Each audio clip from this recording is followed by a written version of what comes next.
Hey, Nick here. I'm doing a high volume oil pump in this car. I've done these a lot.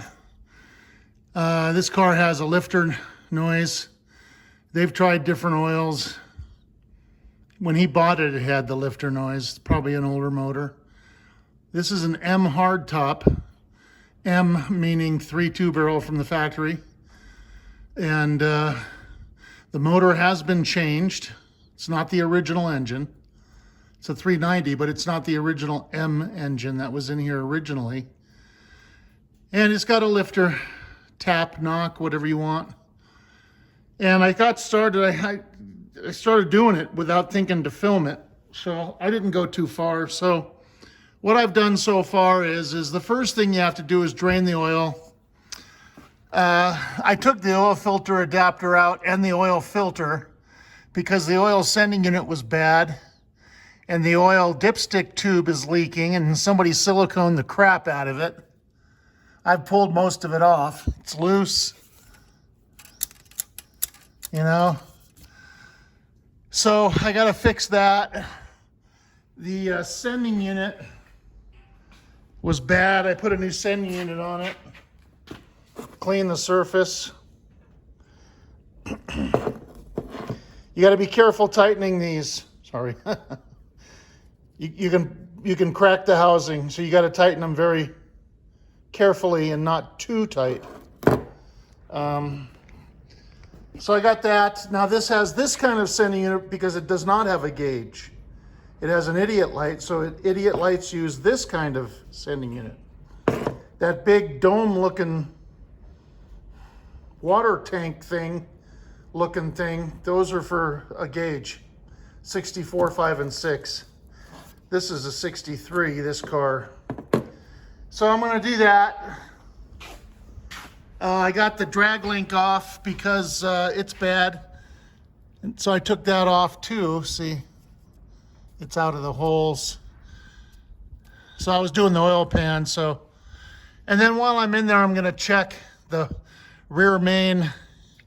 Now the transmission lines in this car, the bracket over here is missing.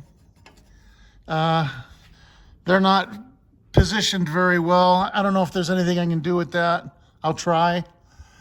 This bracket, see if I can replace that bracket, and then they're kind of bent to crap up here. You know, it's typical, you know, of these. I just had it at the transmission shop. He did the shifter shaft seals. And they were leaking. New gasket in the pan.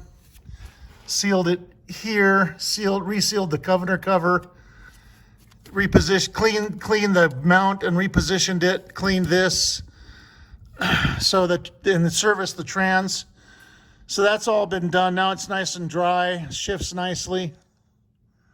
So anyway, first things first, drain the oil. Pull the filter, drain the oil, right? Then in order to get the oil pump out, you gotta get the pan out. And the pan will not come out with the engine sitting in there normally. There's not enough room to clear this cross brace and get past the oil pump and pickup screen. So you gotta raise the engine. So this is what I did. You can see what I did. I disconnected the motor mount, took the nut off, and I put these spacers in between the motor mount and the body, or the frame. See? Motor mount, spacer, frame. Okay, that's got to be a good inch. Should be enough. If not, I can put in more spacers, put something thicker. I also had to take off the top fan plate, as you see here. Had to take that off because when you raise the engine, the fan will hit the plate. So you have to take that off. Okay, so I jacked it up, and how I jacked it up was used a block of wood and a rag, put this under I put it under the pan like this, okay? I do not go like this unless you want to crush in the pan. You have to go side to side, and it has to extend past the edges or you'll bend the pan. Okay?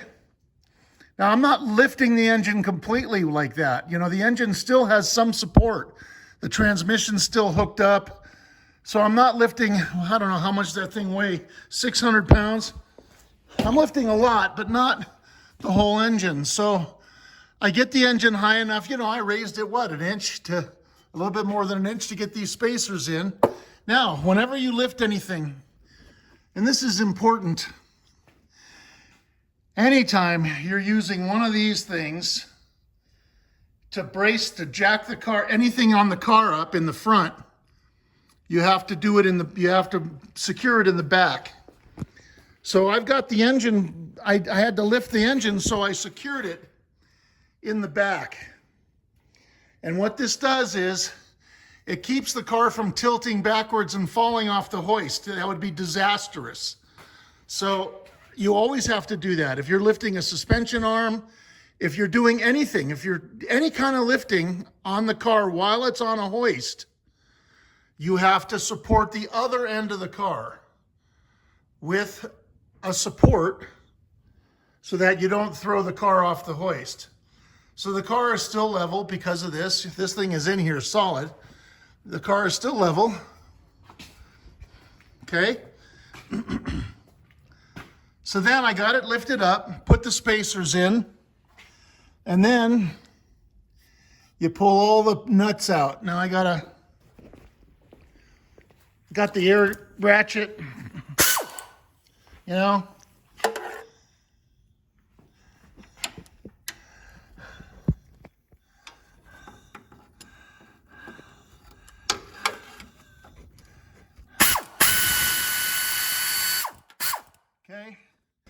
Okay, let me get the rest of those off.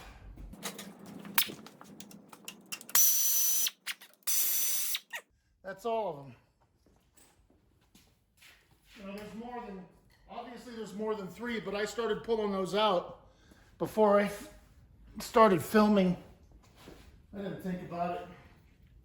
So then you want to get a big screwdriver or a crowbar and gently pull this pan off.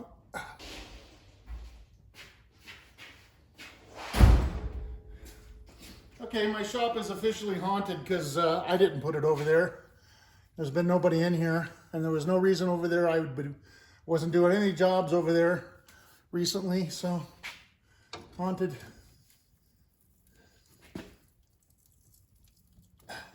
Wow, that is tight. You can really bend the pan easy if you just pry on it. Somebody used silicone.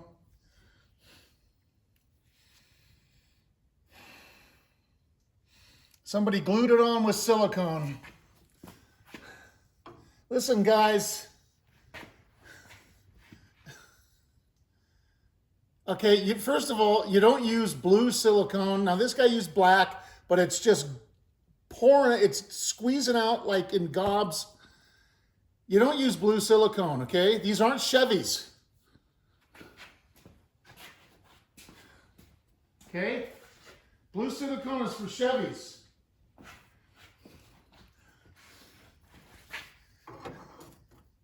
If you have a Camaro, use blue silicone.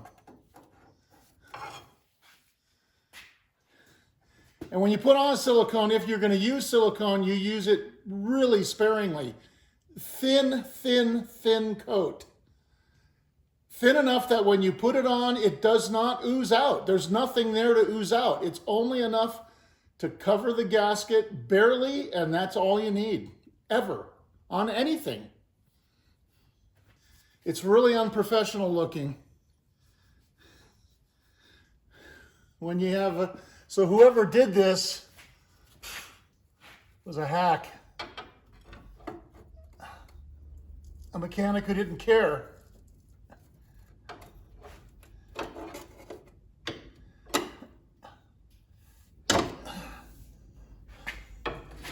Man, I can't get an angle on it. That's another thing, patience. like I want to talk. Oh my God. Don't throw stuff. Yeah, boy, that ain't coming off.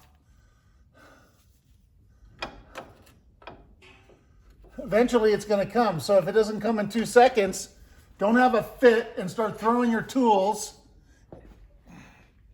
Cussing is a prerequisite, but you have to, I even had to go to a class for that, but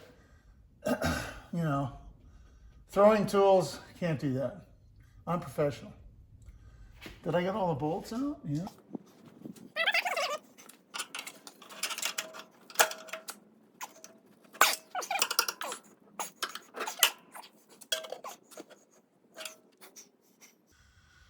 It's gonna come.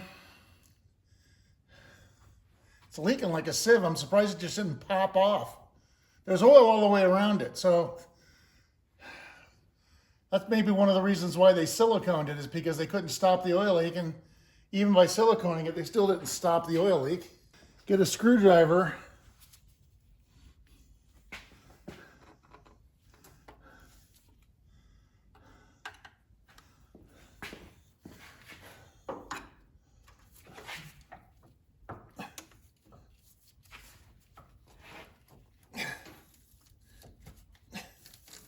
Oh yeah, here it comes. Oh, wow. That was my knuckle. That's okay. Just my knuckle.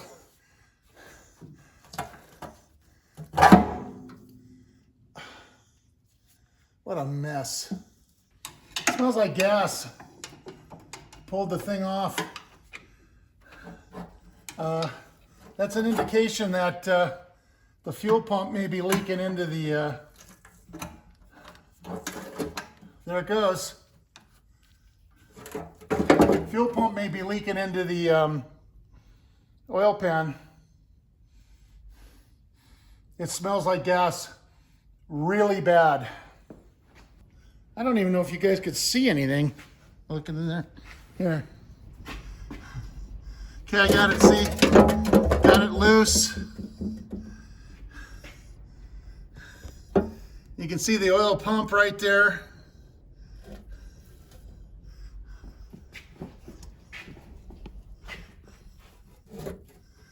Let's see if I can. Here, you got a light, duh. Here, point it in the right direction, you idiot. All right, there's the crank and everything. There's the oil pump, pickup screen.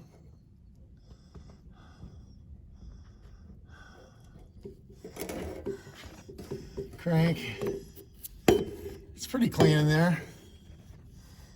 Not too bad. Not that old. All right, let's, so now what you got to do is, see the bolt? I can't get this thing to stick on anything. Anyway, okay, I'll try to do it. Okay. Okay, there. See the bolt holding the oil pump?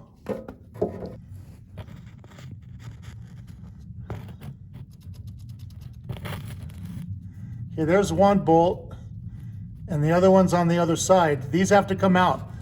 That thing, this thing right here, that's the oil pump drive on the distributor. That's coming down from the distributor into the oil pump. That is what drives the oil pump. The camshaft drives the distributor. It also drives that distributor, drives that shaft drives the oil pump. Okay, so we're gonna take these two bolts out, one on this side and one on the back side, back here, see my fingers? And then that'll drop down into the pan. Okay, the oil pump, there's the top of the pickup screen right here. We're gonna leave those alone. That'll just go into the pan, then we'll pull the whole thing out. So you can see here's one of the bolts for the oil pump, 9/16. I'm gonna do the back one first. putting this in, oh, it's so much fun. I'm putting in a high volume. So putting in the new one in is just, man, good thing I went to cussing school. Really comes in handy. Oh, there's just crap. Look at this. Silicone. Don't do that.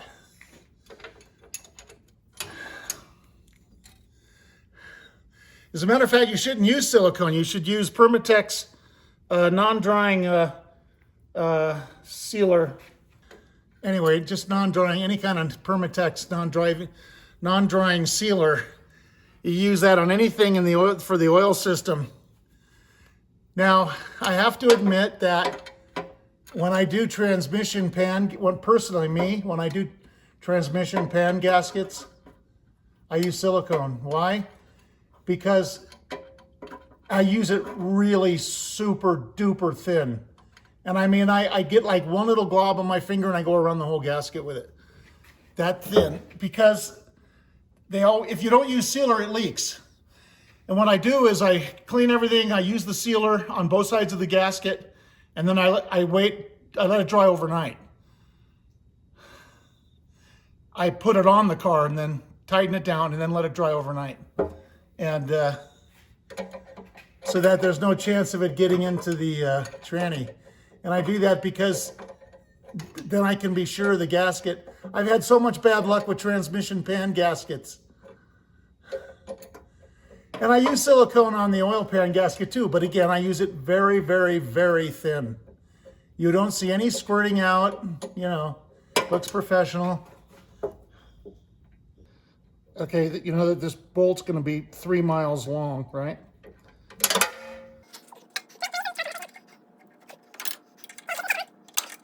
So I've had pretty good luck with this. Not every time it works, not every time, but 90% of the time, when you have a lifter noise or any kind of a valve train.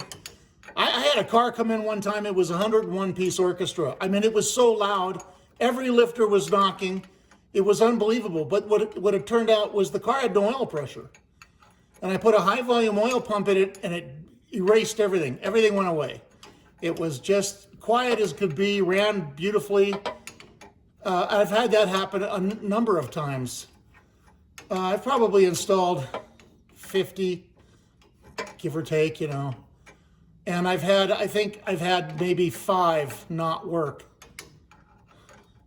Most recently on that on Robin's car, we put one in thinking it had I truly believed it had a lifter tap noise, lifter knock tap, whatever you want to. But that wasn't the problem. What we think the problem ended up being, which is really rare with Thunderbirds, is we think that because it sat so long, it had the piston sleeve. The piston seized on the rod. The piston pin was dirty, seized on the rod, so the piston was not moving, swiveling on the rod because the pin was dirtier and it seized, and so the skirt of the piston was hitting the cylinder wall. And then what we did was twice we ran oil. We ran a couple quarts, 2 or 3 quarts of oil, and then the rest Marvel. And we also did that with transmission fluid. We ran 2 or 3 quarts of oil and the rest transmission fluid and ran it for 45 minutes, an hour. Not in one fell swoop. We ran it for 20 minutes, stopped, let it cool off. Next day, ran it another 20 minutes, let it cool off. That kind of thing. Ran it at different RPMs. You never want to run it that long at 1 RPM. You raise it, lower it, let it warm up really. Let the engine warm up thoroughly. Run it for a while it's warm, and then drain it. And we did that a couple times, but it took a while. When I say a while, it had to sit for a while with to let the oil work its way in. In the meantime, we had drained it, and I use Lucas hot rod oil, 2050 hot rod oil, because it has zinc. That's what we're going to put in this. He said someone put 50 weight oil in it because of the noise. I wouldn't do that. Not 50 weight, I mean 2050. Okay, so that's loose now. There it goes. Okay, so the shaft came out with it. Here's the shaft. Okay, this was on the top.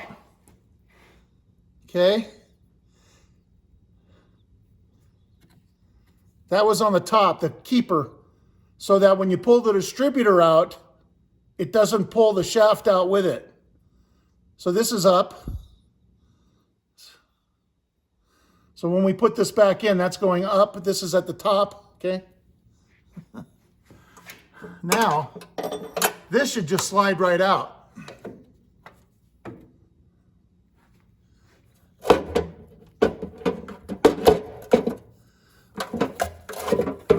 Look at that. Oh, awesome. Here's the oil pan. Look at this gasket, man. Look at this silicone. This is a Mickey Mouse unprofessional job. That's all I got to say about it. And it looks like they used the old gasket. They just left the old gasket on there, I bet. That's what it looks like to me. That's why it's leaking. Here's the original oil pump.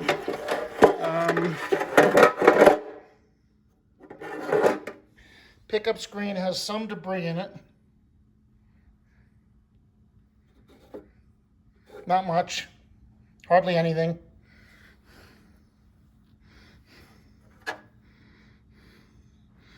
Some little tiny bit of sludge. It's not too bad. Not too bad. So that came right out, so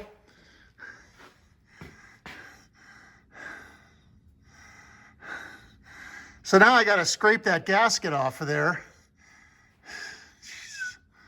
What a mess. Looks pretty good. Otherwise, nice and it's pretty clean.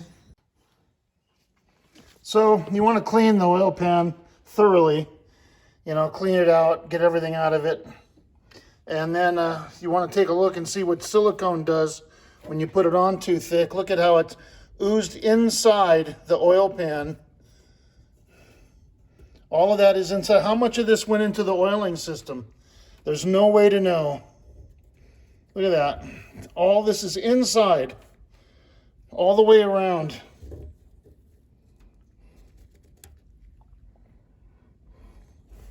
Because some Yahoo mechanic put it on too thick. That's so common. Just need a thin coat. Anyway, clean it out. Clean the surface all the way around. I'll show you that when I'm done. Hey, so I got it all clean, inside and out. See, got the edges all clean. Got the little grooves all clean. Cleaned it up inside completely, thoroughly. Now I cleaned it on the outside. I cleaned it with solvent, and then I went over it with 409 on the outside to get any of the solvent oils off. And this is a pretty nice car, so I mean, normally I do the oil pan most of the time, depending. Some people, they just don't want to spend the money, and then you don't have a choice, but this is a nice car. It's an M car, so I'm going to repaint the pan. So I'm sanding it, scuffing it up a little bit. The paint on here was shit to begin with. It's really bad. Got a couple dents in it. I'm going to fix those. Small ones right here, right there. Usually this is caved in. I mean, this is rare when you get an oil pan that comes off in this condition. This is good condition. Usually they're caved in. People jack up the car using the oil pan. I mean, that's pretty dumb. Pretty sloppy to do that. That usually happens at shops, and then when they do it, they don't say anything because they don't want to have to pay for it.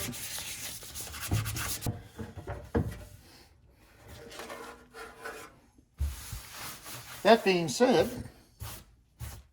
I'm ready to paint this. I'll show you when it's done. Hey, so I'm gonna straighten these bolt holes. Now you can see that, I don't know if you can see that or not, but they're kind of all bolt. This isn't too bad, but they're bulging up a little bit.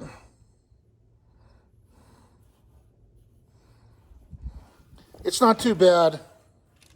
And then the lip, you can see the lip is bent from probably where I was trying to pry it off. So I have to straighten that. I get a piece of metal like this.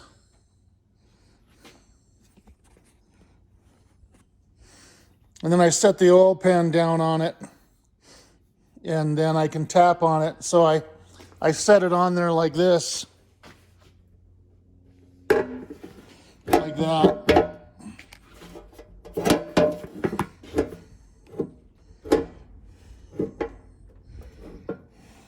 See? Put that over it and then tap it down. And I mean tap, not beat. And then there's another way to fix the lip in general, how the lip is bent. So I have a body hammer.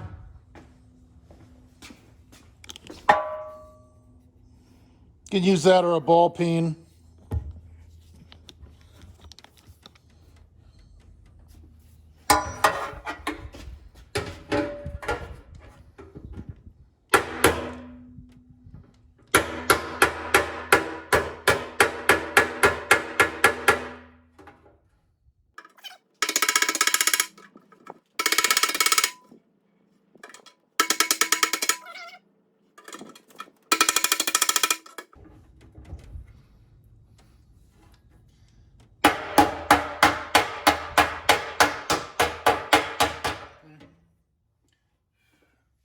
Should be good enough.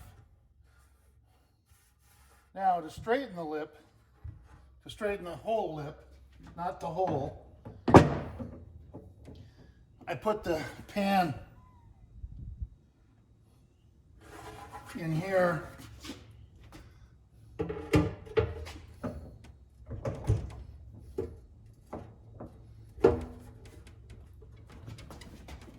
And do this. Gotta be real careful.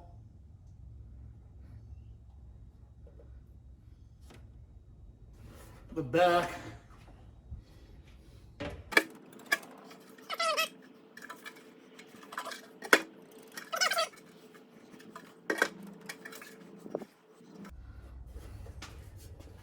I think that's pretty good.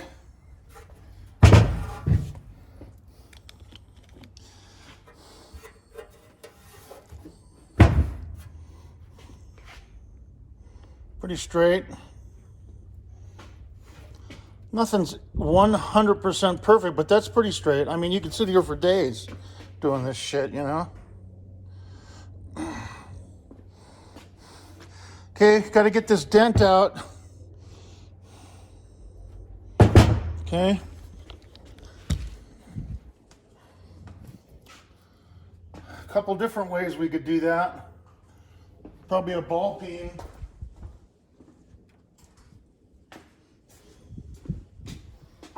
You gotta put it on a flat surface. Probably this table over here. Yeah.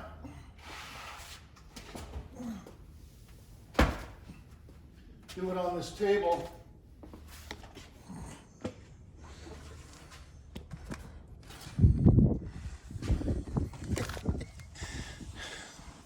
Maybe if I pointed the camera in the right direction. Oh my God. Here. Okay. This isn't an exact science either, you know.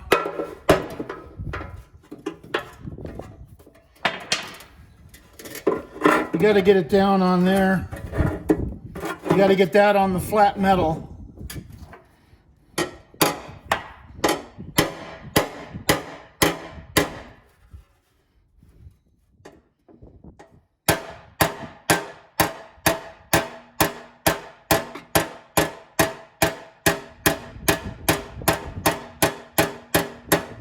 I'm no accomplished body man by any means.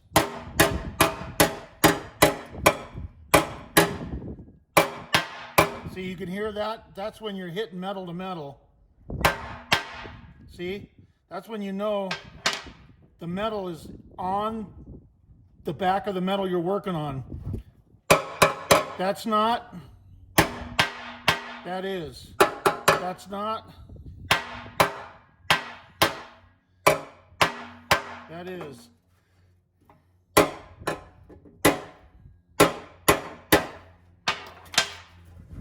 Getting there. Close. Work slow.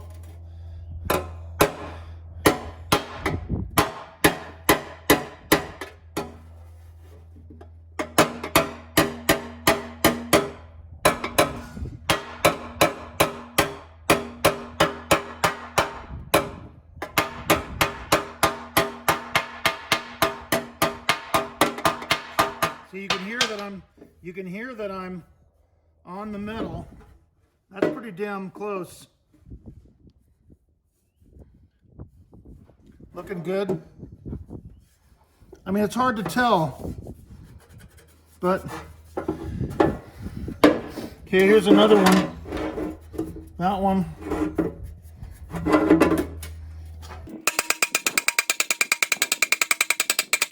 You can even do this. If it was thinner, you can do that, and it can.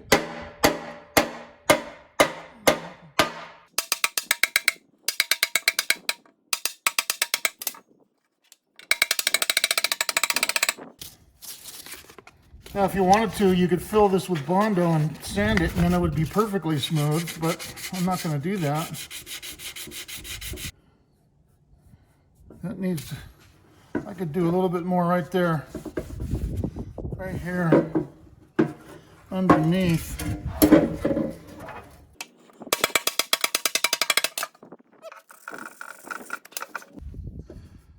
Pretty good.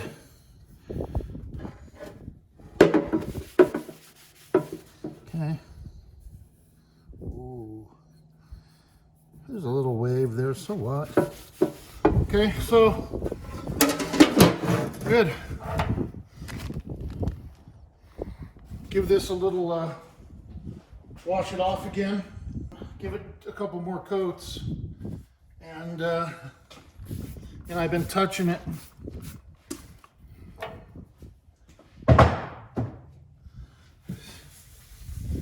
Just to get my greasy fingerprints off of it. Now 409 takes off paint, believe it or not. So I'm just gonna go over this lightly. 409 can take off paint, let's say that. So you never use 409 on a freshly painted surface if you can avoid it.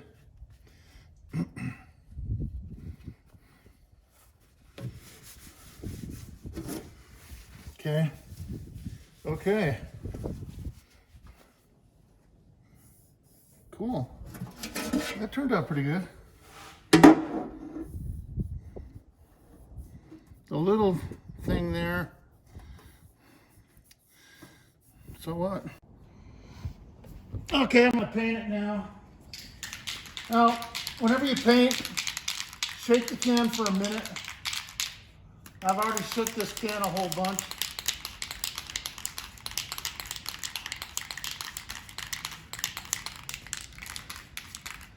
Do a test spray on something. Okay, good. Okay. It's a little bit windy here.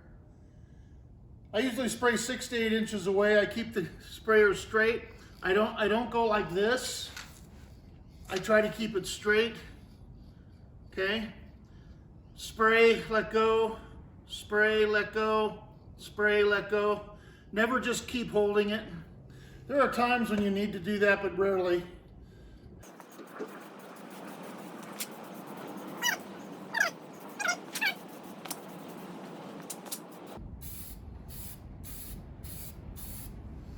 This is spruce. This is good stuff. It dries really fast. It's really good paint. Spruce, Seymour. The company is Seymour. Gloss black, 98-18. I get their semi-gloss and I get their flat.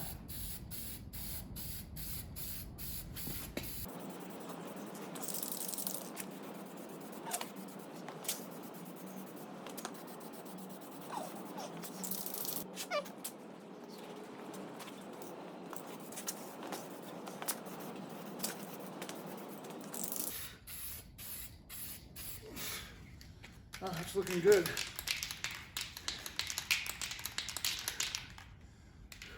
Gloss black. I like painting oil pans gloss black. It's nice and shiny. It looks pretty cool. You know, if you paint them flat black, they just look greasy and dirty.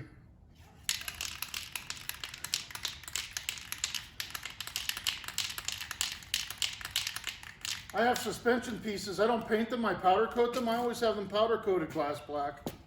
That looks good, you know?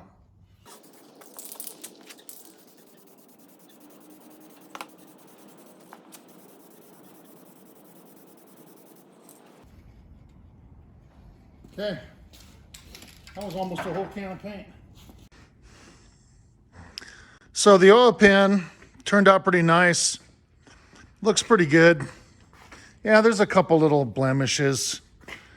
Nobody's gonna care. Turned out nice. Nice thick coat of paint. You know? Nice and straight. I'm happy with it. Looks good. I gotta get this gasket off of here. Use a scraper. Stuck on with 500 pounds of silicone. And don't get me started.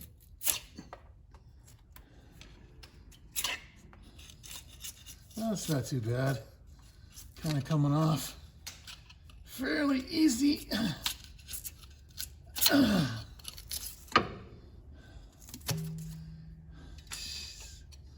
You know,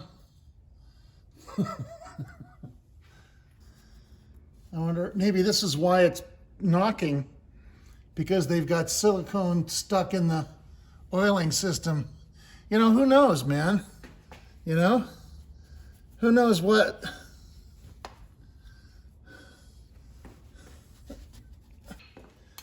Get the cross braces out of the way so I can get in there. Whew. Yeah. Okay.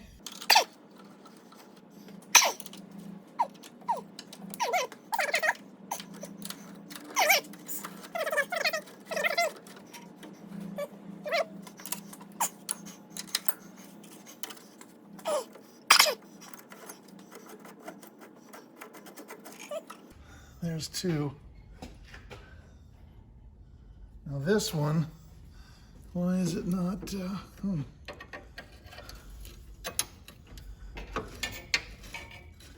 right, here we go. Okay, that's out of the way. That's out of the way. That'll help.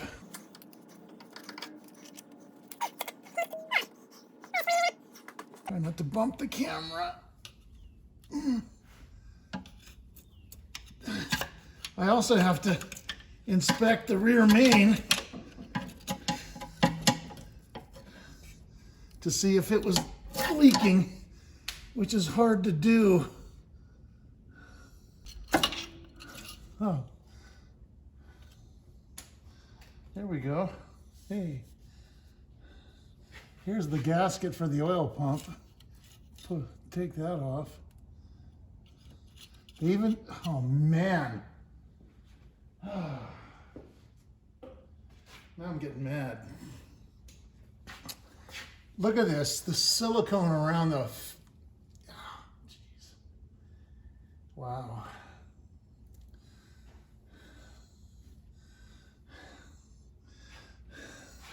That came off. That came off. Can you see that? right around the orifice, right around the hole for the oil pump.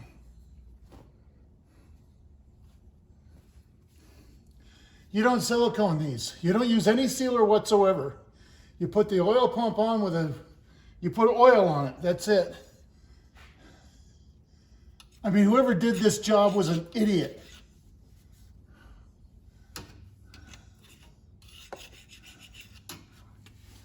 Man, that pisses me off.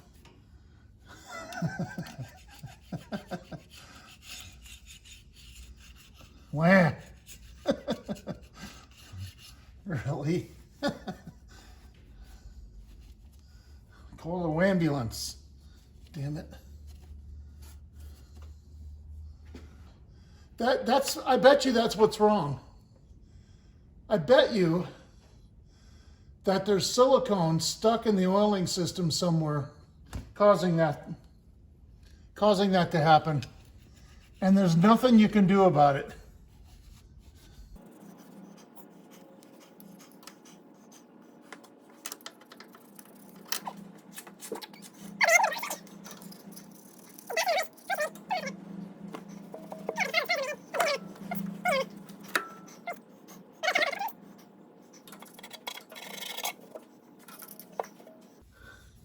Now you got to get all the excess off too. You know, the parts that are along the edge, so that that doesn't fall in there and it looks better. And you know, you got it all off.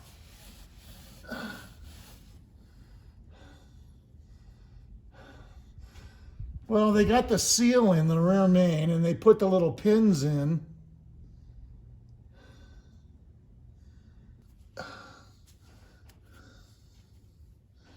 You guys ever see that website, Bring a Trailer? I've been watching that lately. What surprises me the most about it is the Volkswagen vans. They're selling for anywhere, you know, restored ones and the older ones, 60s and early 70s. Type 2s and stuff, and the Safaris, but the 23 window ones, they're selling for over $100,000. And there was one that sold for $220,000. A Volkswagen bus. I mean, if any of you were brought up in the 60s, the only thing those were good for at the time was blocking traffic on the freeway. That's all they were good for. You know, grew up in LA, and generally, not every time, but usually when traffic slowed down when I was a kid, no, anytime, even when I was an adult, when traffic slowed down, you either figured there were three things. There was a car accident, a cop was pulling somebody over, or there was a Volkswagen van up ahead. It was one of those three reasons.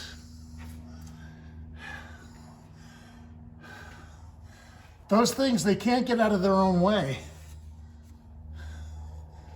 Underpowered as hell. I mean, they're cool vans, but underpowered is the problem. Little tires.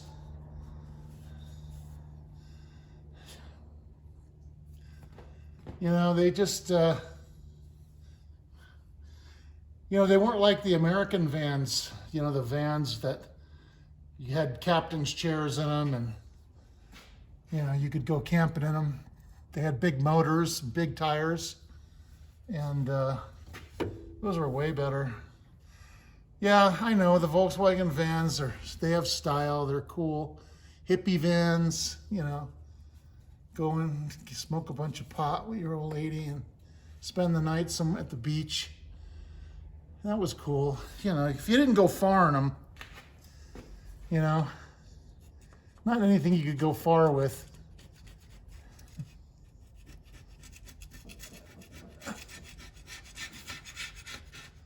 All right, well, I got the rest of this. I'm going to have to use a razor blade Some of this, I can't get it out of the holes.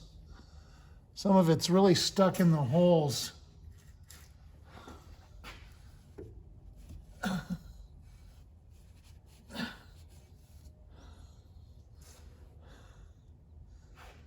Okay.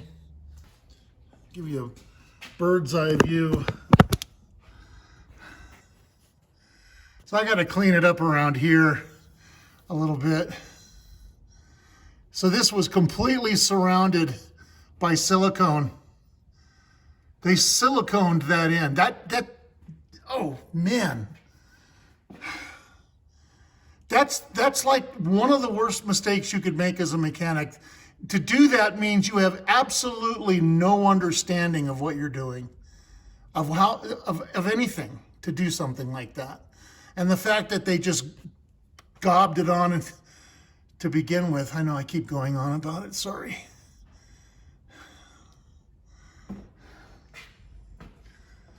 Here's the rear main. You can see the pins are in there. See the pin right there? So they did it right. They did these seals right. It's hard to tell. It looks dry back there, but that's hard to tell. So here's the car I'm working on. I got a big mess from all those gaskets and that crap. And I'm expecting a pizza from Domino's. So I thought, well, I'm gonna take a break and go outside. This is Colorado on the plains. And then here's the Rockies. It's kind of hazy today. You can't really see them that good. Yeah, there's Pikes Peak. So we got a pretty spectacular view up here. It's pretty cool. We just had a big fire over there the other day.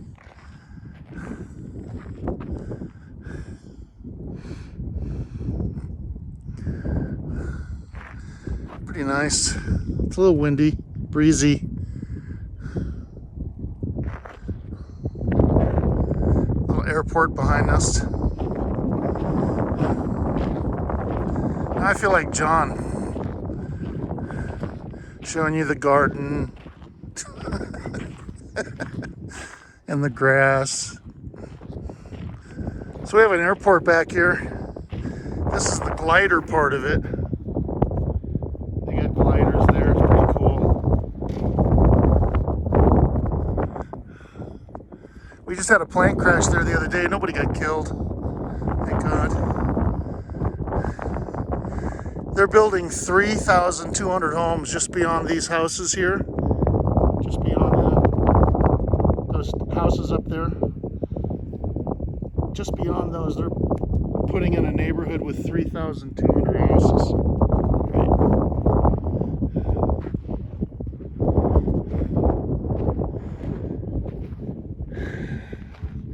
It's unusual to be this hazy. This is a very unusual day. We have 1 or 2 days like this a year, and that's it. So this just happens to be on one of these days.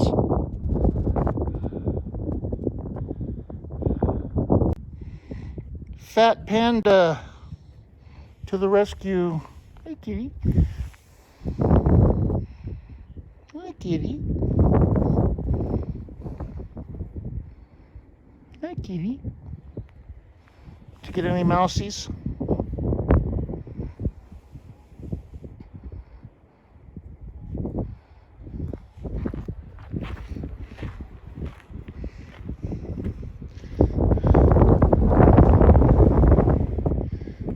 Likes it in here, but he doesn't like the air hose, man. When he hears the air hose, he even sees me go over there by the compressor, he runs. He doesn't like that noise at all.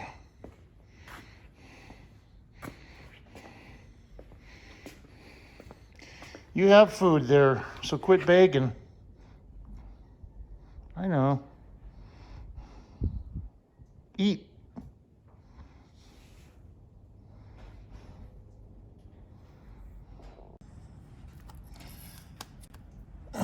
Okay, oil pan gasket.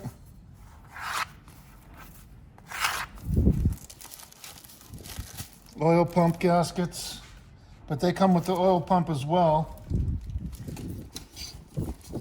It's windy here today, so I gotta weight everything down.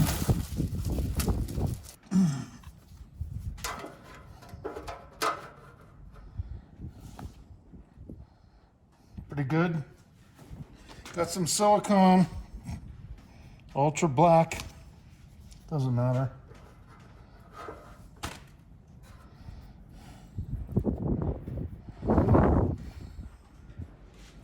So we're going to put this on thin. Now this is the oil pan gasket.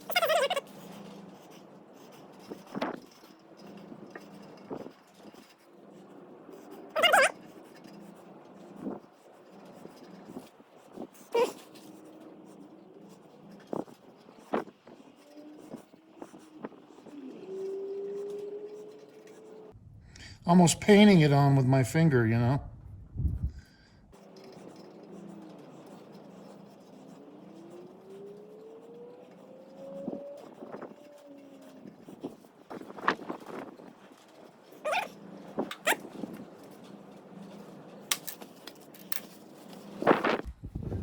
Now I'm getting it all over my hands. So then put the gasket on.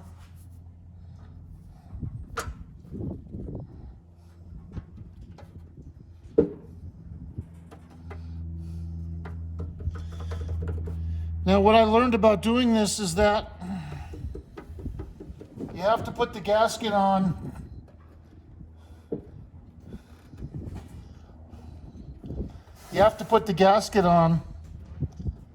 first, then put the oil pump and everything in the pan, and then put it up into the car. And I don't silicone this side until after I got the oil pump connected and I'm ready to put the oil pan up against the block. Then I silicone this, because otherwise you're going to get it all over your hands and make a huge mess. But I do put it on the other, between the pan and the gasket, so that the gasket will stay, because you're going to be working in like this when it's on the car, trying to put the oil pump bolted back on. And you want the gasket to stay in position. So I glue it on and let it stay on.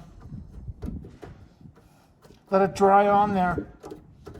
Okay, just let that dry. So then,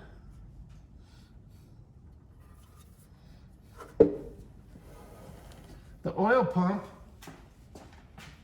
and the pickup screen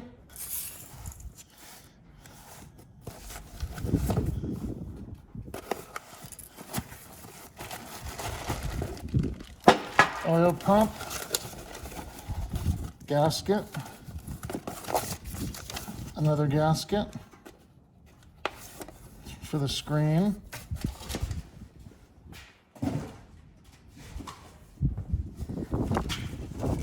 High volume oil pump for 390, 352, 428, probably a 427 as well, since it's the same engine family. Pickup screen. Here's the oil pan gasket.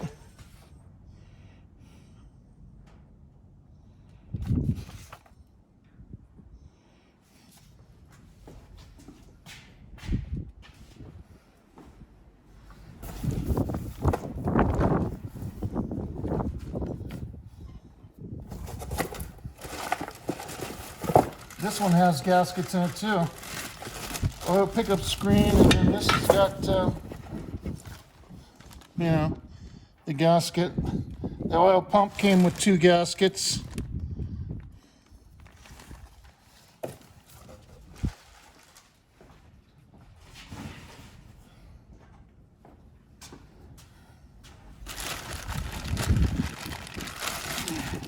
Don't silicone them.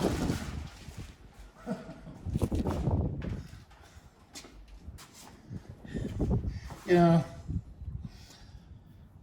You don't have to be a, you don't have to have a license to have an auto mechanic, to be an auto mechanic, which is really unfortunate. You know, in Germany, you have to go to college and to become a Meister. You cannot work on a car unless you're a Meister. And that's the way it should be here. But if they did that here, then things would be considerably different. You wouldn't have any mechanics. Nobody would know where to get the car fixed. Okay, get these, wipe these off. These are off the old one. All right.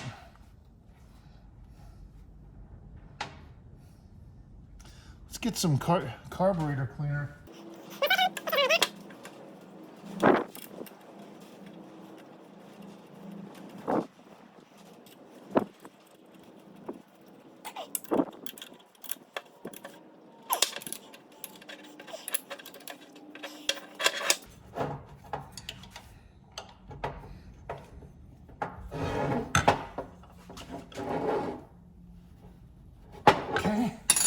There. Okay, sits in there like this. It'll sit in there just like that.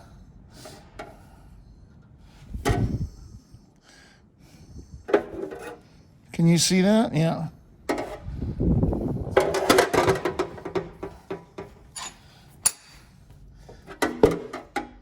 Okay. So, and then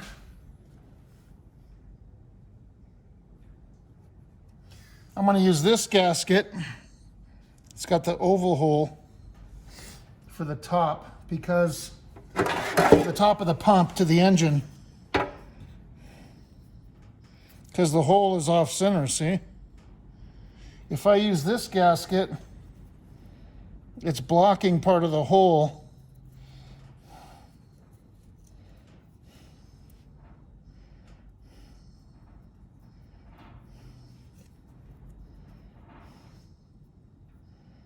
It's weird, huh? That they would do that. The oil pump drive. We remember how that went in, right? The keeper's at the top.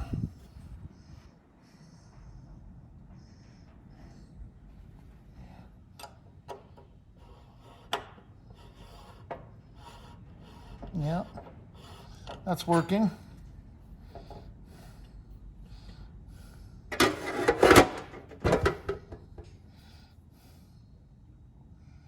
Put that on there for now. Okay, so I'm going to go over this choke and carburetor cleaner. Use that on a rag. Just kind of degrease, to try to degrease the lip here. Just go over it with that.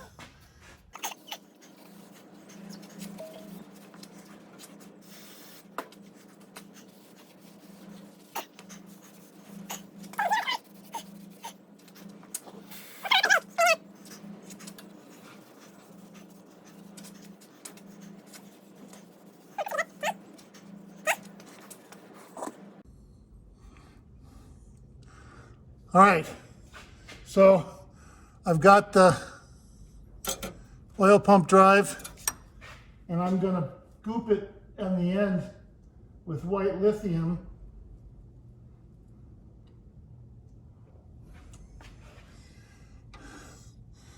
And then I'm gonna put it in the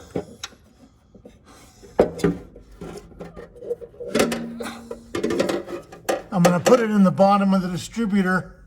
So that's why I use the grease. It sticks in there for a second. Maybe.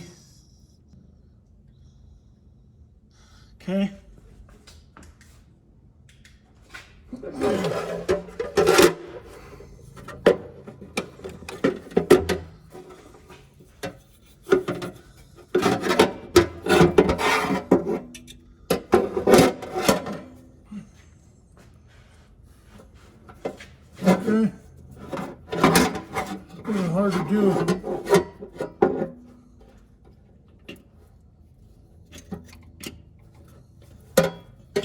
Okay, here we go.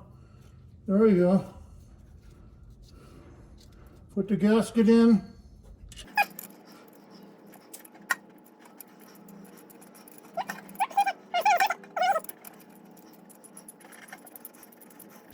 I had to clean all the hardware by hand, every bolt, every nut and bolt by hand, because they were caked with silicone and dirt and corrosion.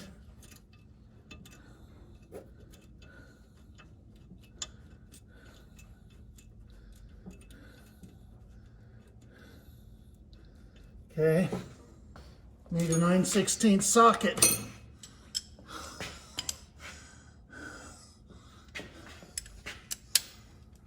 So I stuck the drive up in there with the light lithium and it stayed. And I got the oil pump up with the gasket. No silicone. And don't get me started. This probably has a torque value. I didn't look.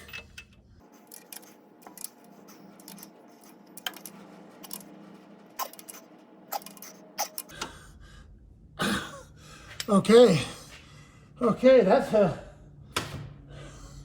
that went easier than I thought it was going to go. Okay. Now the gasket, having some issues with it over here. I have to clean the surface again because oil is dripping down from inside the engine.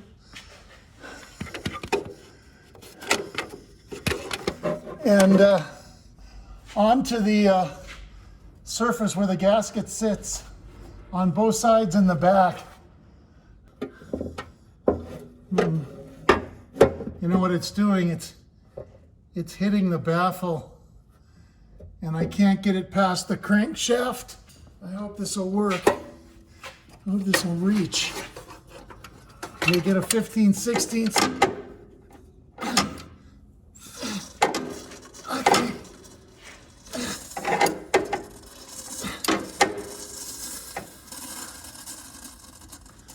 Okay.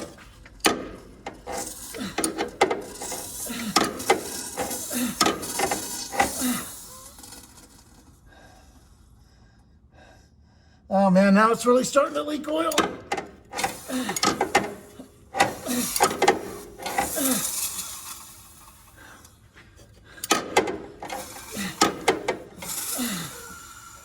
Okay,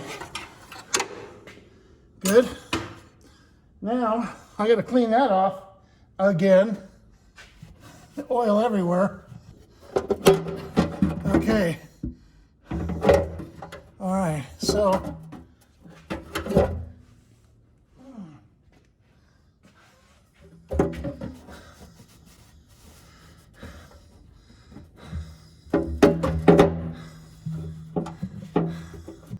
see, it's hard to position the gasket and keep it into place. It's just really hard to do that. And that didn't work out for me, so.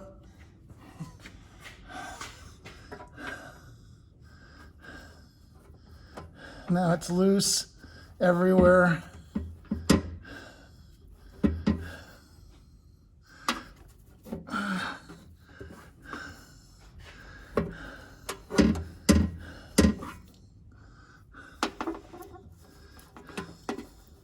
Jesus.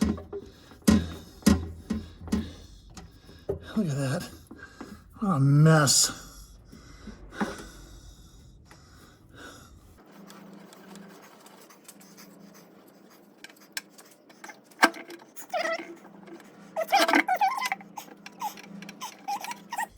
That's gonna have to do. Okay, so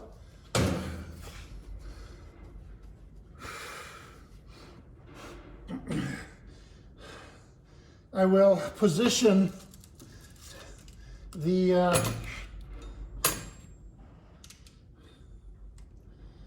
oil pan the best that I can in the gasket.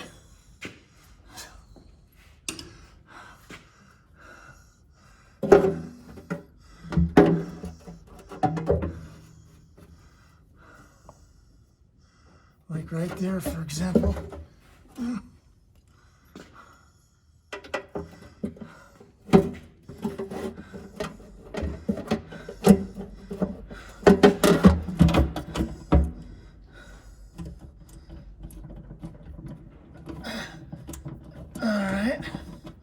Okay, there's one.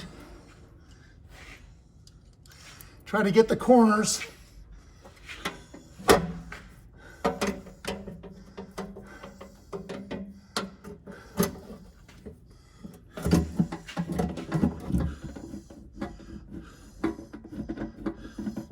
Okay, there's two.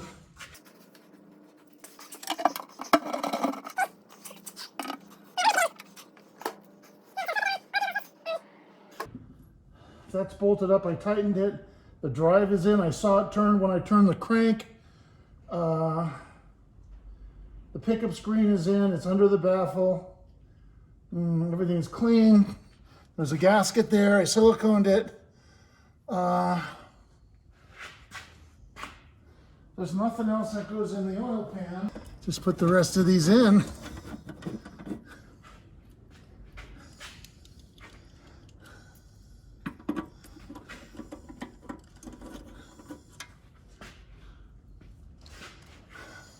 I looked at the rear main. I didn't see anything wrong with it. I didn't see any indication that it was leaking, which is really impossible to tell. I mean, there would have been oil all over it or something, and I just didn't see that. So I left it. You know what? If it leaks, then we'll just do this again, because I don't want to upset something that's not broken. And I had no idea. I have no way of knowing if it's leaking or not. You know, like, don't fix something that's not broke kind of thing. And there's oil all over the oil pan, from the front to back, all over the edge. Now, if it was leaking only from the rear main, there would only be oil in the back. It wouldn't migrate to the front. I mean, it might a little bit from stopping, but just a little bit. Most of the wind would blow it rearward. Every one of these bolts was caked with silicone. The threads, under the washer, on top of the washer, everything was caked with silicone. I couldn't put them back in that way. I won't put them back in that way. That would be unprofessional. I wouldn't do that. Now, these you do by hand, and you do them like a head or something. You start from the middle, work your way out.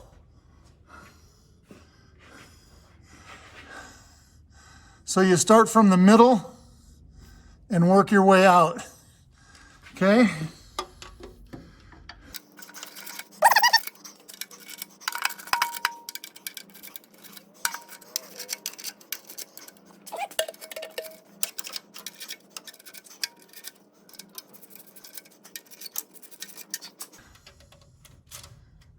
Okay, go back again.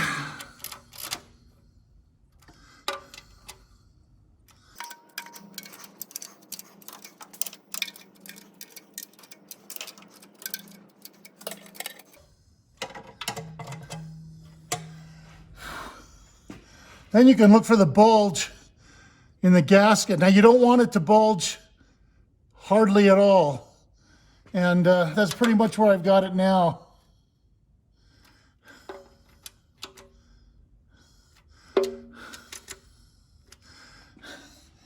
Just about right at that point. I can see the gasket move right when right there.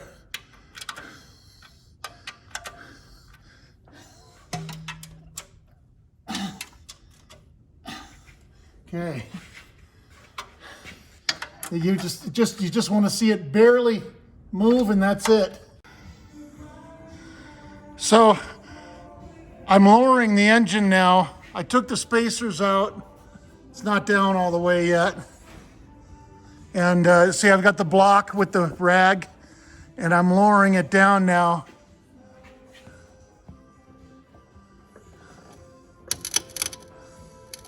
Okay. Put one of these over here. There we go, sorry.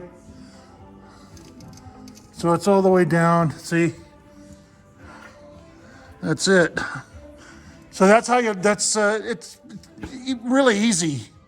You know, you just jack up the engine, make sure that the wood protrudes beyond the edges of the pan. If you don't do that, you'll crush the pan in. Hey, putting on the oil filter adapter, and this piece of silicone there, and gonna show you how to do the gasket.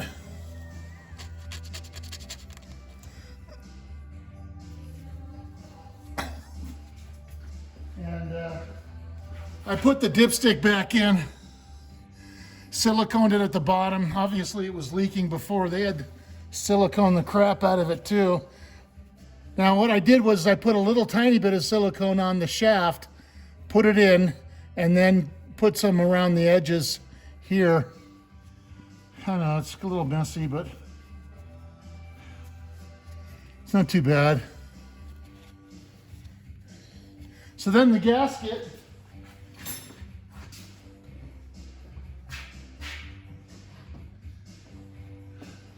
when you first put the gasket on, it doesn't fit. It hits the fuel pump, see? The holes, see how the holes don't line up? So you've got to trim this, you got to trim it off. So I take these big giant upholstery scissors and I trim it about 1/4 of an inch.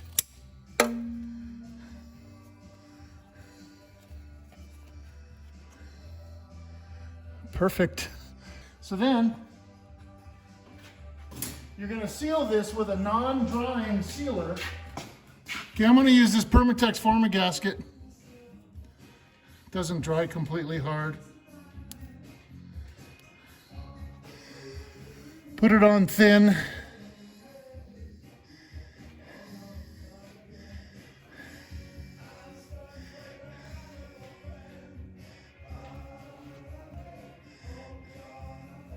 That's pretty thin, see? And these are the 2 oil ports right here.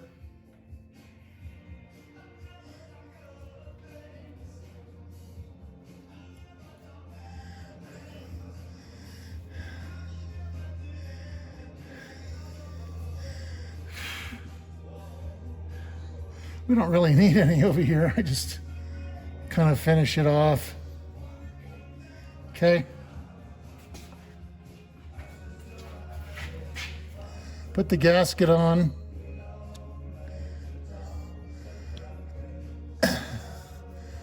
Okay. Then put some on the oil filter adapter. I've already cleaned the bolts.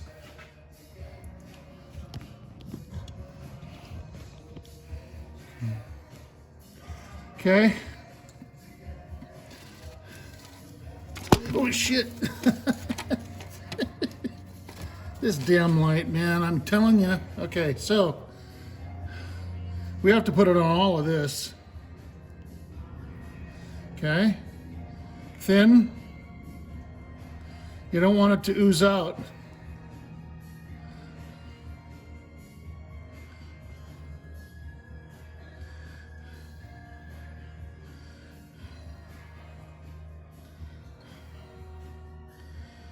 So far, I've only used 2 drops, you know?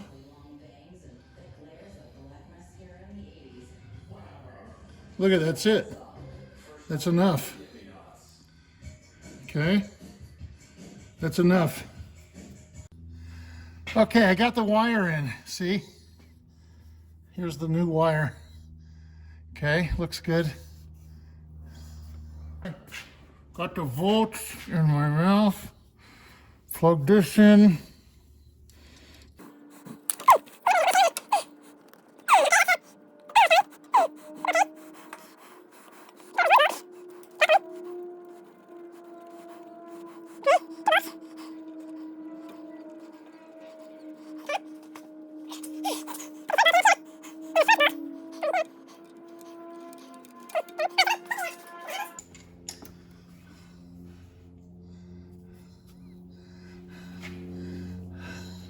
Put this up there.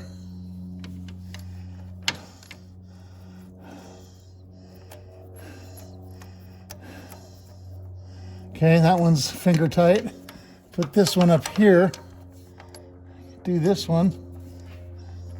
I never did get that started.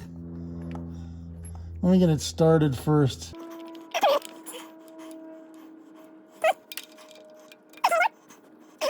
This one.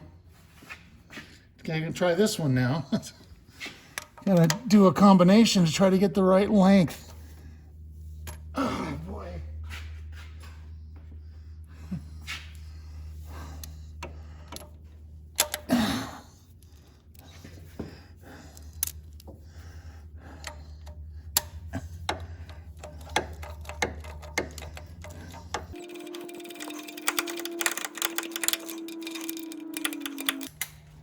That's too short now because it's turning in.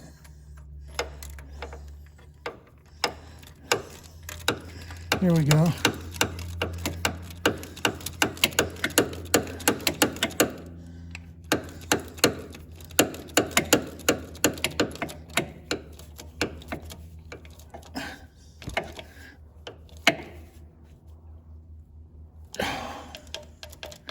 Okay. This side.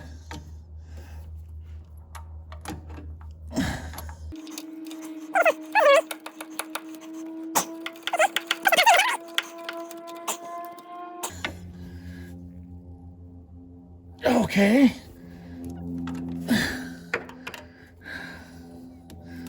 Am I still on there? You guys still see it? Nope. Sorry. Keep hitting it.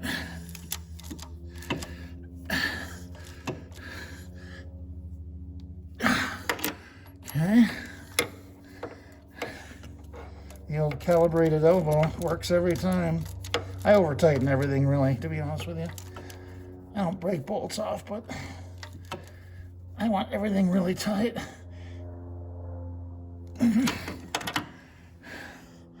There, now. Okay, look at how it's just barely oozing out, see? And I mean, that's just I've got it on zoom, but you know, when you do that, it doesn't even look like it's oozing out, but then you zoom in. See, I got so little on there. That's the way you want it. Then I'm gonna let it dry. Now this is non-drying, so.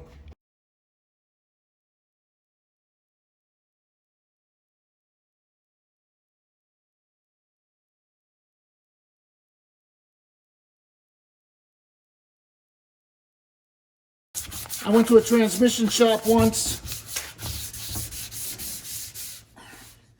Had my this was in LA, had my transmission rebuilt. I had just put a brand new gas tank in it.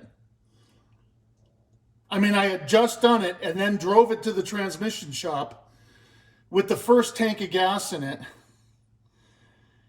And they had jacked the car up and put one of the legs of the hoist under the gas tank and caved it in. And I tried to get them to pay for it. I could have taken them to a small claims court, but it wasn't, I just didn't. It was too much trouble. Small claims court's a joke. There's no justice in the court systems, even though the courts want you to believe that there is. I don't know if you guys know this or not, but in small claims court, a lawyer can be a judge, in LA anyway. Judge pro tem, which means that's a temporary judge. And a lot of lawyers have to serve as a judge pro tem. I don't know the rules behind that, But you go into a small claims court with a judge pro tem and with a lawyer who doesn't want to be there, and you're in trouble. They don't want to hear your case.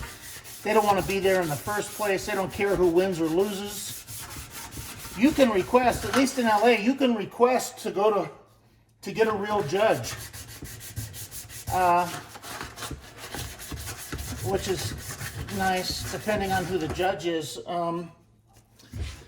My final, God, what do you call it, battle?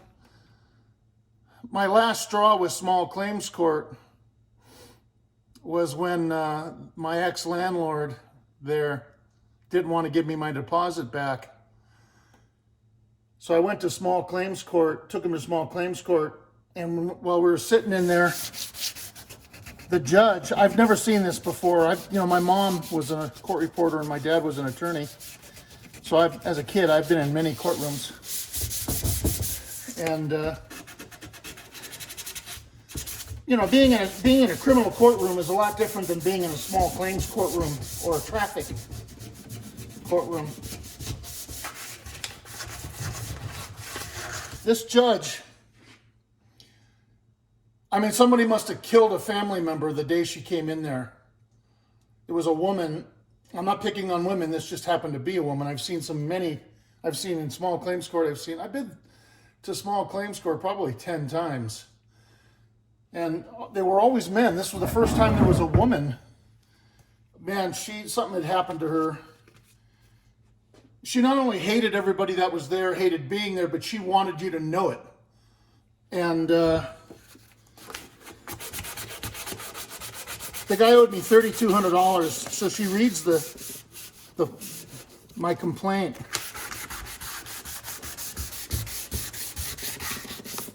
And the guy owes me $3,200, and she goes, I forgot exactly the wording, but she goes, so what I see here is $2,200. No, it was $3,200. But I didn't dare say anything because this woman was, this is somebody who's going to send you to jail for speaking up against her. You don't dare do that. I didn't say anything. And she says, I don't have time for this shit. She didn't say shit, but she goes, I don't have time for this. Get outside in the hallway and settle it. And when you're done settling, come back in. That's what she said. She just said she didn't have time for it. She didn't want to make a decision. She didn't care. We went outside, and the guy's drunken girlfriend, who up to that point was about as useful as straight pipes on a hearse, rose to the occasion. All this guy was doing was, he was yelling at me in the hallway, criticizing me and telling me what a worthless piece of shit I was. I didn't say a word to him. I never said a word. I just stood there and stared at him. And she came over, she grabbed him and said, we're going to be here all day unless you settle with this guy. Just give him his money and let's go and be done with it. I couldn't believe it. I know this. He was my landlord, so she had been around the property for a year and just was always drunk, had nothing constructive to say. And then for her to do that was just a shocker. He wrote me a check for $2,200. We walked in, said we settled. The judge says, get out of my sight. We left. So my point is that in small claims court, you're at the mercy of the judge, no matter what. They can do what they want. They can, and there is no justice. And that's why I didn't sue this other person. And it's not worth it.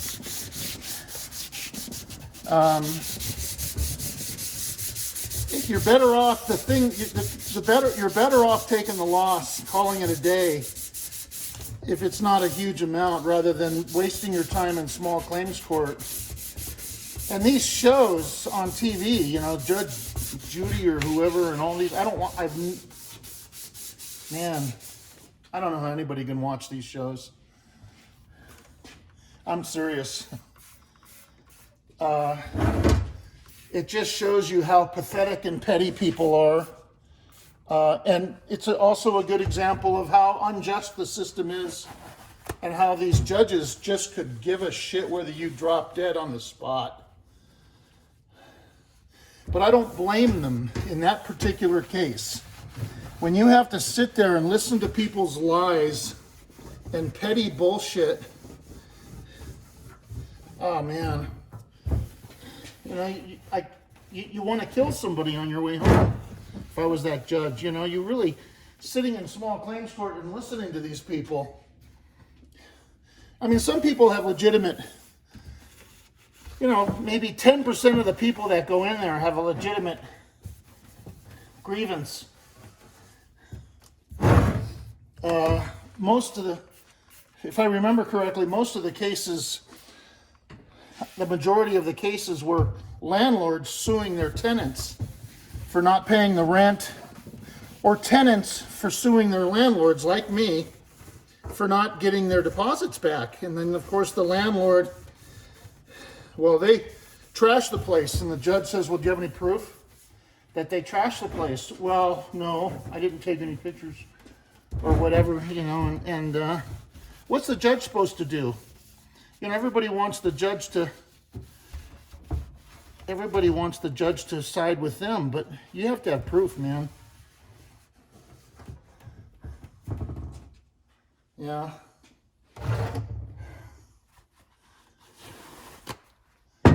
It's a joke. I will never go back to small claims again. I don't have any reason to, but take the loss.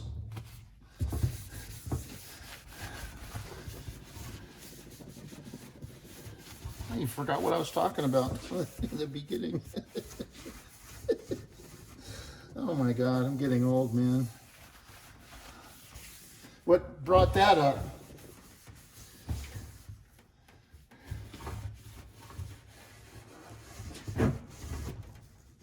But I mean, look at the OJ trial. There's no justice.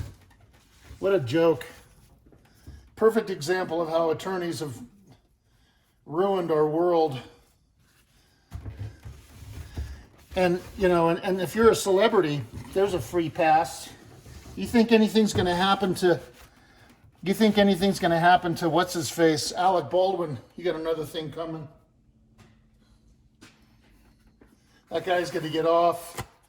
Nothing's going to happen to him. The family's going to lose that woman because of his negligence. You know, I used to work for the studios. You think these people care about you?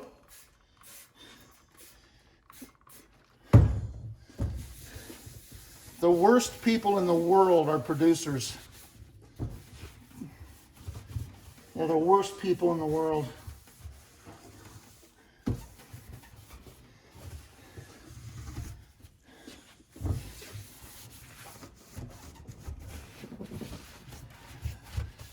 To have to be at the mercy of a producer is unbelievable.